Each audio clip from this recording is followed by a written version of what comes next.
Buenas tardes a todos. Bueno, a mí me toca la parte fácil, al menos al principio, que es la introducción a esta guía. Tal como ha dicho Emilio, somos un grupo de trabajo, o sea, un conjunto de todos vosotros, espero que la mayoría también estén escuchando, que formamos un grupo de sostenibilidad y cambio climático.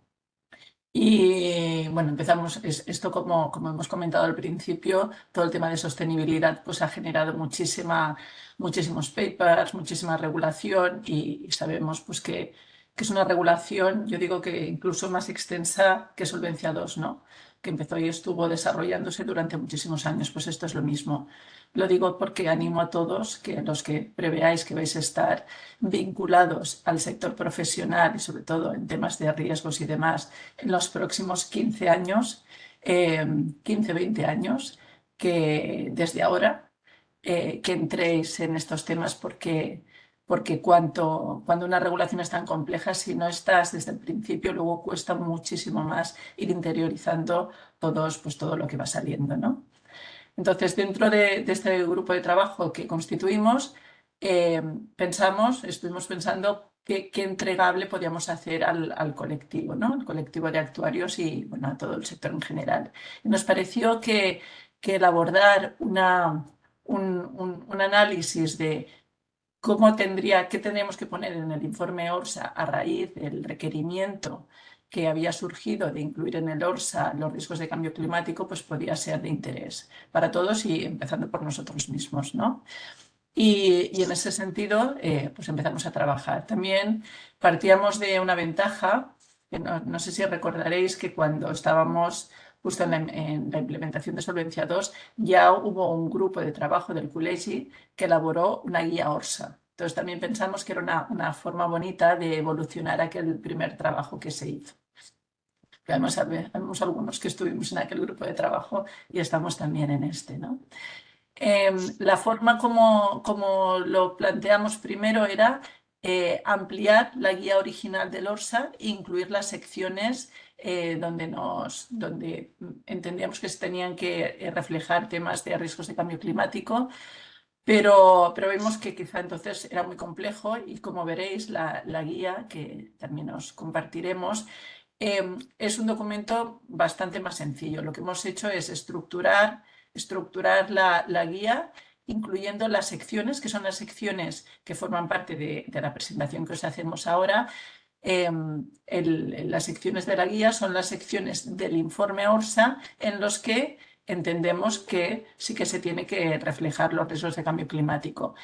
Y como veréis, es en prácticamente todos, como también nos ha comentado Jorge Luis, en prácticamente todas las secciones del informe ORSA, los riesgos de cambio climático se han de reflejar de una forma u otra, lo que es una demostración de que los riesgos de cambio climático son transversales, impactan a los diferentes ámbitos de la organización.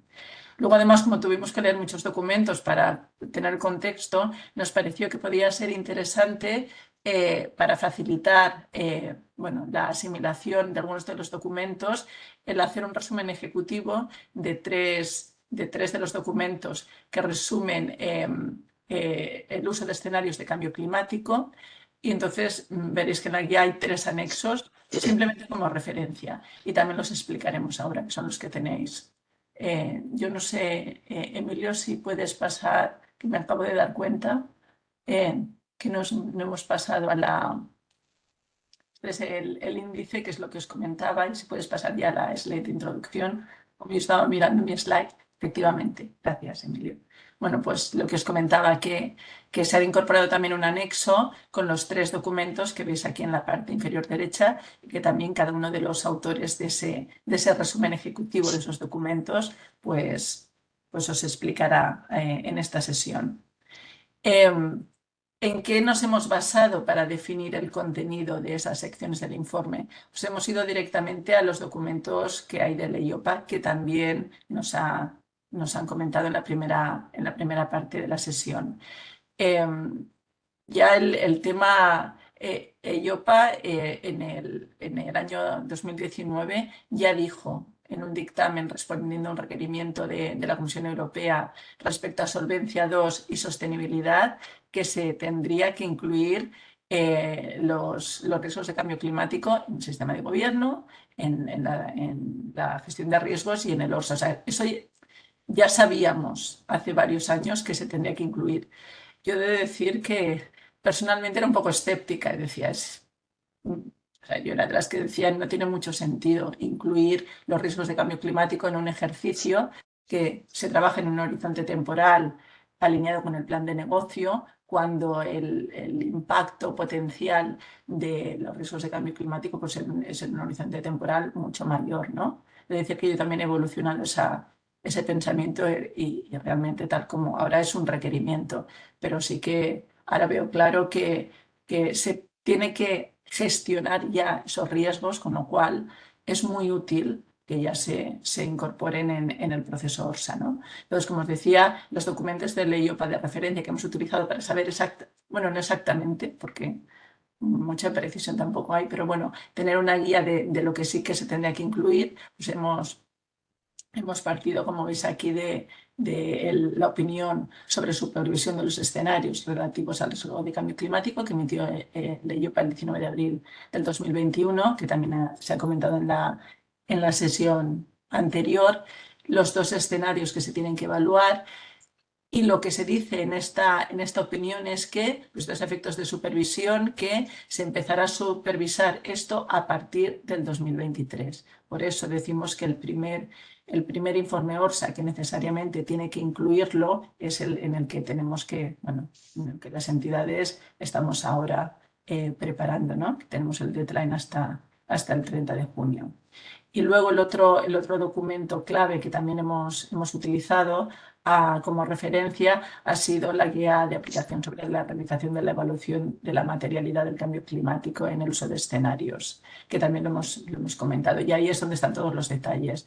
Y bueno, una parte de la sesión que hemos oído ya, pues os ha ayudado también, yo creo, a desgranar el contenido de esa guía y digamos, es un excelente documento para tenerlo como base en la preparación del informe ORSA. Y nosotros nos hemos basado en eso para poner en cada una de las secciones de la guía lo que entendemos que se debía incluir. Pues esto es un poco la introducción y yo explico también la primera sección de la guía en la que se hace referencia, que es la sección de gobernanza. Gracias, Emilio. Bueno, al final, ¿qué tenemos que poner en el informe? O sea, pues cómo se integra en la gestión del día a día de las entidades los riesgos de cambio climático. Entonces, en el informe ORSA, pues depende del informe ORSA. Como sabéis, el informe ORSA es un informe confidencial, o sea que cada uno conocemos el nuestro, ¿no? Pero bueno, hay unas secciones estándares. Yo me esperaría que más o menos todos tengáis una sección de gobernanza o que haya una subsección de gobernanza en cada uno de los apartados del informe. Nosotros lo hemos planteado como una sección al principio. Entonces ahí, pues lo que entendemos que se puede poner dentro de cómo se ha integrado en el gobierno y en la gestión de las entidades, pues cómo se han actualizado las políticas, que sabéis que fue un requerimiento que ya entró en vigor el año pasado, la adaptación de determinadas políticas para incluir la gestión de los riesgos de cambio climático. Luego también en todos los comités, órganos de gobierno donde se tomen decisiones. Yo pienso sobre todo pues, en los comités de inversiones, ¿no? Seguro que en las entidades en las que estáis, pues toda la parte de decisión de inversiones, casi todas las entidades han asumido unos compromisos de reducción de las emisiones de carbono de sus carteras de inversiones, pues como eso se está articulando en los comités y cómo se está gestionando pues, explicaciones de este tipo. Digo el comité de inversiones porque puede que sea donde esté más claro, ¿no? Pero en los comités de reservas, en los comités de suscripción, pues esas partes del gobierno donde se toman decisiones en base a ese input de riesgos de cambio climático, pues esperaría que también estén introducidos en el informe ORSA. Esto por la parte de gobernanza. Entonces pasamos a la siguiente sección, que es Emilio, creo quien la hace. Sí, este me toca a mí ya. Vale. Bueno, otro apartado que tiene el informe, el trabajo que se ha hecho, es sobre el apetito. Era ponerlo un poco en valor. Al final se habla poco del apetito, pero sí entran no entran nuevos riesgos. Los riesgos climáticos siempre los hemos tenido. Lo que pasa es que ahora el riesgo es que se incremente ese riesgo climático. Esto es un añadido. Se dijo, bueno, quizás en los apetitos al riesgo, fijaros en la imagen que hay a la izquierda, pues tú tienes tus fondos propios y al final ese es tu dinero, bueno, el dinero de los propietarios de la aseguradora y ellos deciden cuánto de ese dinero quieren poner en juego.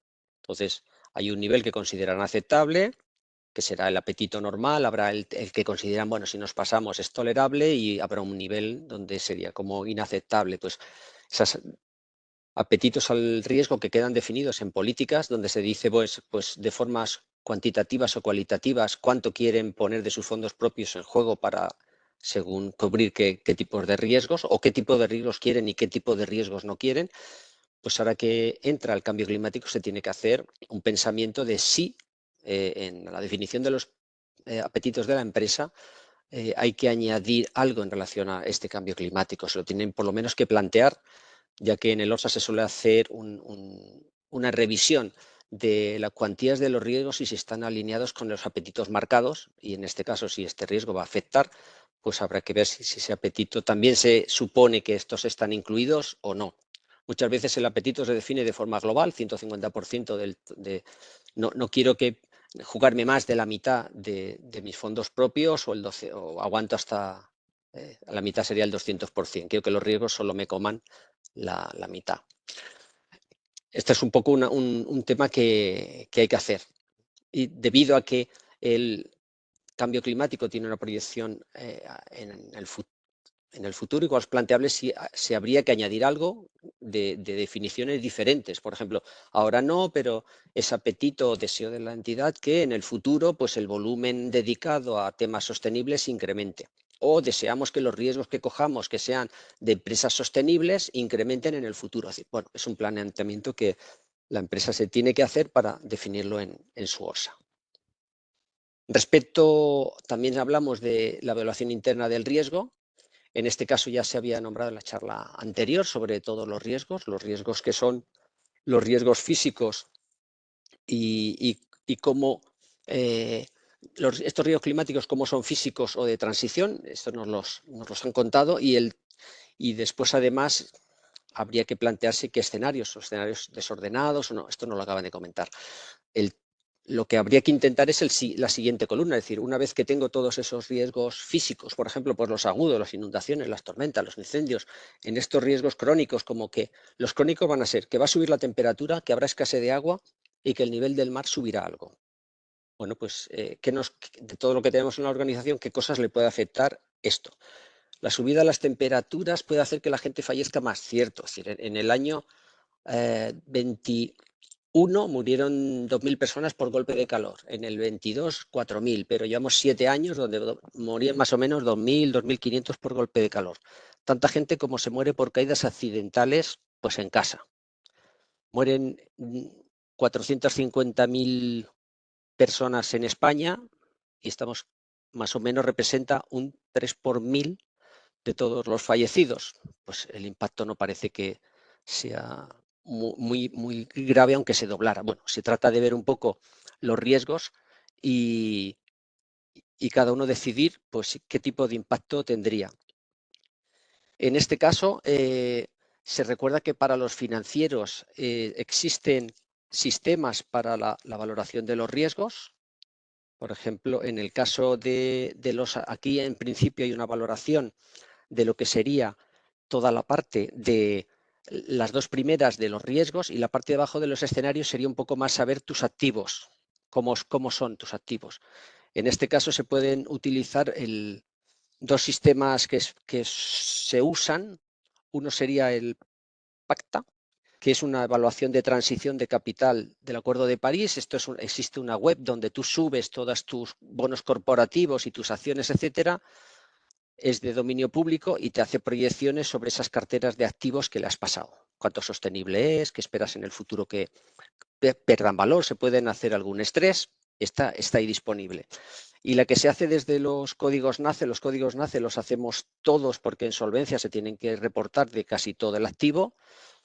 Hay una tabla justamente en uno de los informes de IOPA que te dice los códigos NACE, cómo los puedes convertir en los CPRS, que son los Climate Policy Relevant Sector, es decir, los sectores según relevancia climática. Por lo tanto, tú puedes tener, traspasando todos tus NACE a estos códigos, todo tu activo distribuido en sectores más o menos sostenibles.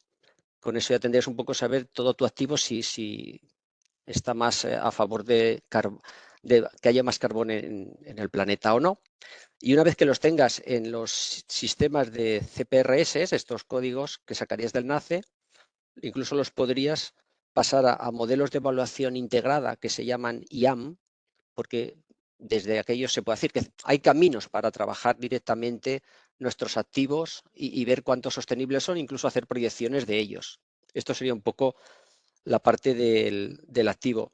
En el pasivo es cierto que no hay nada escrito, así que poco se puede ver, pero ya les digo que en el pasivo los riesgos no vida duran un año, así que ya lo habrás hecho con los riesgos arriba, y los de vida les afectan las tablas, que de momento los golpes de calor no son representativos, y el resto es las curvas de tipo de interés, pero las curvas de tipo de interés se mueven por temas de climáticos, más inflación, más PIB, más un montón de cosas más, así que es difícil acabar asociándolo a nada que sea sostenible. Respecto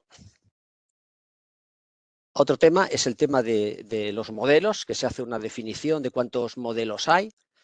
Los modelos que hace pues, una red gubernamental de bancos, que es la NFGS, que se dedica a intentar que supervisores y bancarios y la banca tengan modelos para hacer sus proyecciones. El IPCC, que es el panel intergubernamental de cambio climático de la ONU, que no hace sistemas, no hace escenarios climáticos, lo que hace es coge el trabajo de muchos investigadores del mundo y lo que hace es una reunión de modelos y crea estos caminos que veis por aquí, que son las vías de concentración representativa. Es decir, cogen un montón de modelos, hacen la media y aquí sale uno. Hacen otra, esto es un poco el sistema. Está claro que hay muchos escenarios con los que se puede acudir para hacer alguna estimación o alguna valoración que queramos hacer. De estos 4, solo por curiosidad, si estáis acostumbrados a escuchar a ver estos, el RCP 8,5, el RCP 2,6, el RCP...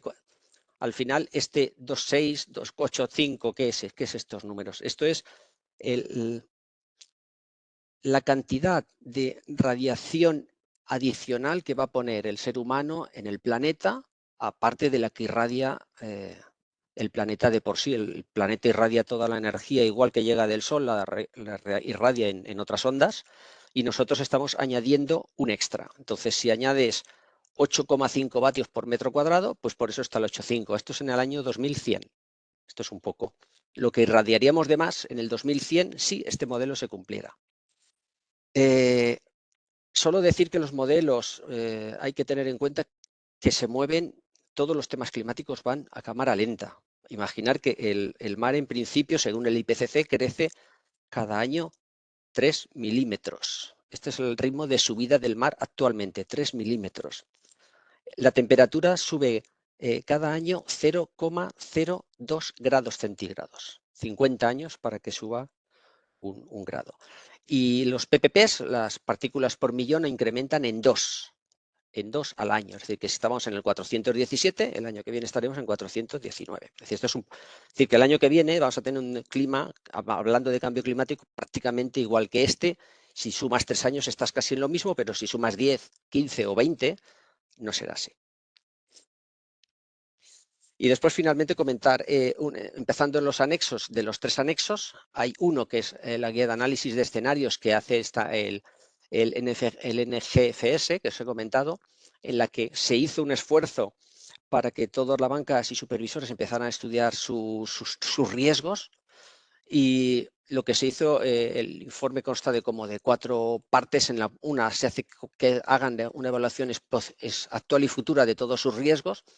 La banca, cuando hace sus riesgos, no solo son climáticos, tiene mucho interés en saber cómo evoluciona la economía, para ver exposiciones de préstamos, etcétera, es decir, que tienen un componente muy económico y por eso quizás no solo es el ámbito climático, sino también el ámbito económico. Ay, perdón, que me he pasado de... Vale. Una segunda punto, que es un poco la metodología para seleccionar escenarios. Se dice que utilicen todos los escenarios que puedan en función de los riesgos que quieran valorar, que no se queden con un escenario solo. Hay tantos escenarios que nunca se sabe cuál es el bueno, esto es así. El IPCC usa más de 70 escenarios y luego los suma, entonces dice que uses unos cuantos para ver si ese riesgo con todos tiene cierta consistencia. También les habla de analizar el impacto económico de los escenarios climáticos, ver esos efectos económicos según escenarios, qué impactos tienen en sus balances, en sus pasivos, en sus préstamos, etcétera. Y también centra la comunicación en que quieren feedback de todos los resultados y qué cosas tienen dificultades para ellos a su vez. Es una red de trabajo y lo que quieren es alimentarse de todo lo que están obteniendo todos los bancos cuando hacen sus trabajos. Entonces es un documento que está muy bien y te sitúa sobre distintas ideas a la hora de trabajar con temas climáticos y de modelos. Y ahora seguirá en el siguiente punto Alex Ramírez. Alex. Gracias. Imagino que se me oye. Sí, sí. Bueno, perfecto. Pasamos al anexo 1, que es el resumen, ¿no? Aquí ya podréis encontrar el resumen ejecutivo y cambiamos de plano completamente, porque hasta ahora la gestión del ORSA, pues nosotros estamos familiarizados con la gestión de riesgo porque nos dedicamos a ello. Pues imaginaros lo que es mentalizar al resto de organizaciones a nivel mundial eh, de la necesidad de la gestión del riesgo climático, en este caso, ¿no?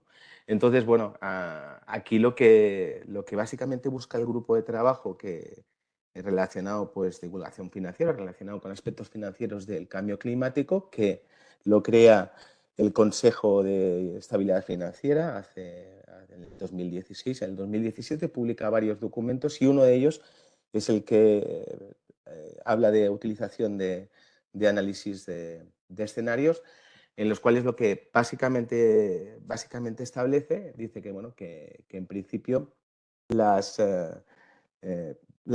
organizaciones deben comprender los efectos potenciales del cambio climático y tienen la obligación, sugieren el hecho de identificar tanto riesgos como oportunidades que puedan afectar al negocio de la empresa, a su función financiera y a la posición estratégica de la misma, ¿no? Entonces, habla de lo que es el análisis de escenarios y que estos tienen que ser, hay 4 partes también, como comentaba Emilio en su documento, sección B, C, anexo 1 y anexo 2, 3 y 4, que los tenemos aquí.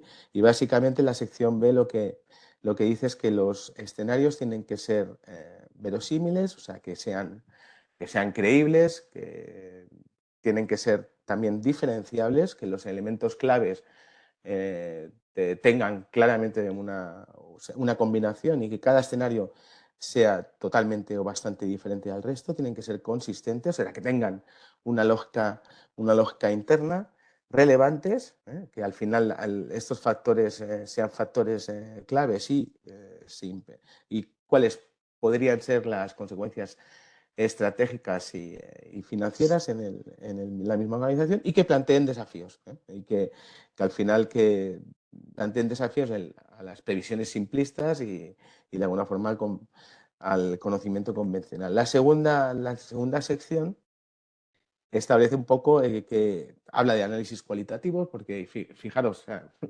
yo creo que lo que ellos intentan es un poco dar conocimiento de la gestión del riesgo climático, es algo que tiene que estar muy presente en la agenda de todas las empresas. Solo los grandes grupos industriales y los grandes inversores pues, han empezado pues, a hacer análisis y básicamente son análisis cualitativos.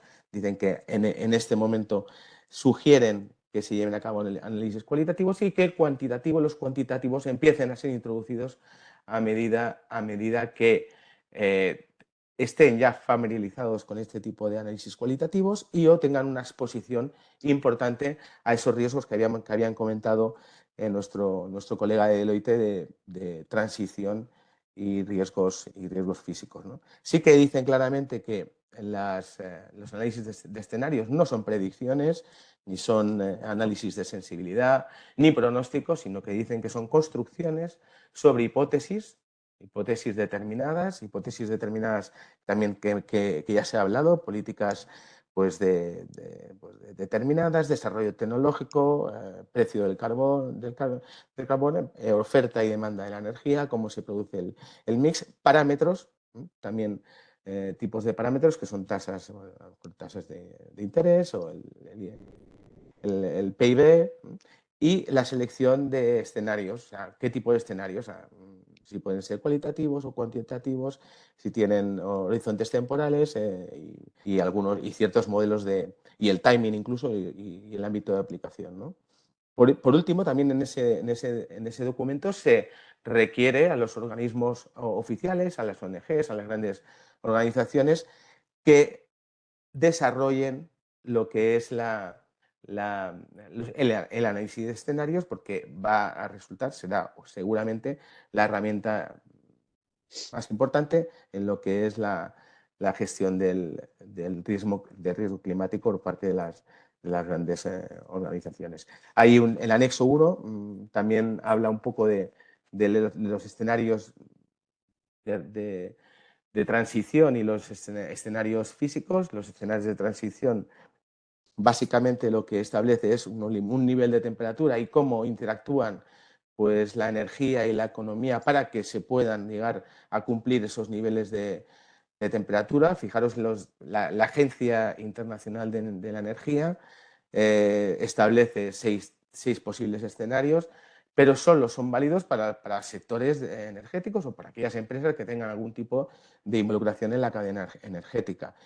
Y el máximo, el más agresivo, sería el business as usual, o sea, en el que prácticamente se alcanzan los 6 grados centígrados por encima de los niveles preindustriales, y el más liviano sería pues, el que existe más de un 50% de posibilidad de que se cumpla esos 2 grados del Tratado de París, que se establece en el Tratado de París. Los escenarios físicos, que básicamente lo que hacen es, también hemos visto ya algo, que lo que hacen es el nivel de concentración de gases invernadero y cómo impactan estos en el clima, tanto en los niveles, en el nivel del mar, en la temperatura, como en los fenómenos meteorológicos extremos, ¿no? Entonces, ya para acabar, la última sección de este resumen ejecutivo es básicamente pues, glosario de términos y enumeran las fuentes e incluso lecturas adicionales. Un poco es lo que yo creo que con esto está ya mi parte. Creo que era Carol quien tiene que hablar. Sí, hola, buenas tardes. Yo voy a presentar el último anexo de la guía ORSA que estamos presentando hoy.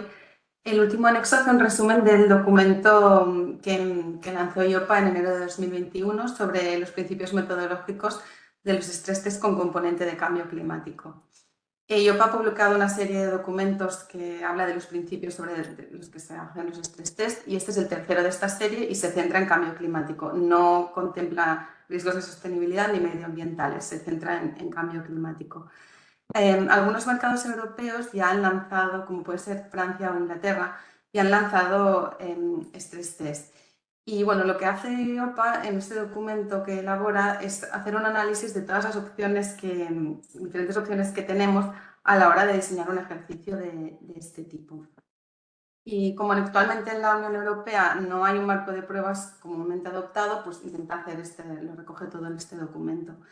Se prevé que IOPA en el próximo stress test que lance vaya a poner algo de elementos de cambio climático y se hará, por lo que dicen en este documento, en base a estos principios metodológicos. Nosotros lo hemos añadido en la guía de ORSA porque, bueno, al final es una herramienta para las compañías para poder hacer sus propios stress test porque realmente la guía incluye, pues, bueno, ahora es un poco repaso por encima, vamos un poco mal de tiempo, creo, pero lo que hace es establece pues, unos objetivos, por ejemplo, microprudenciales a nivel de entidad, macroprudenciales para el conjunto del sector.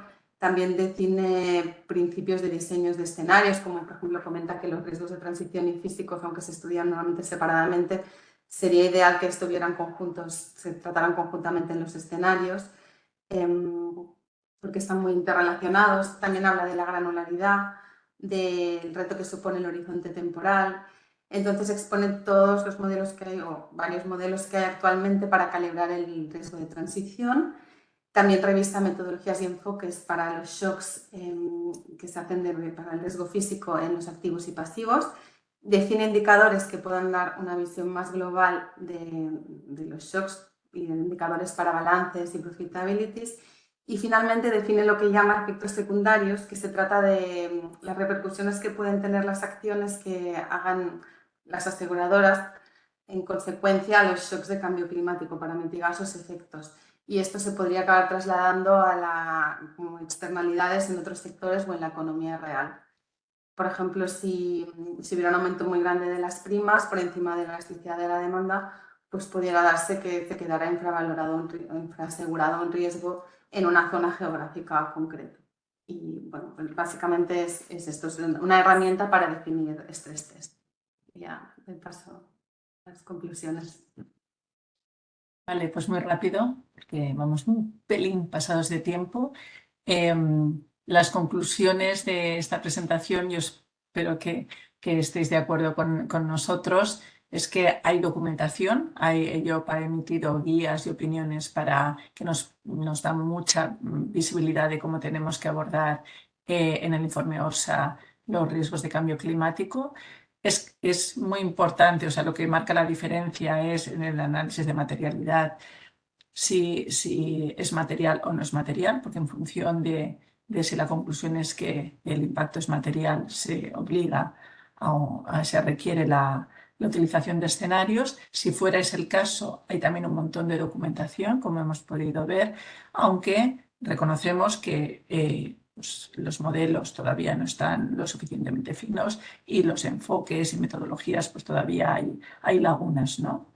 Pero bueno, como decíamos, es un camino a andar y este es el primer año, ¿no? Entonces, bueno, yo creo que se haga cada uno lo que podamos y a partir de ahí todo pues mejoraremos.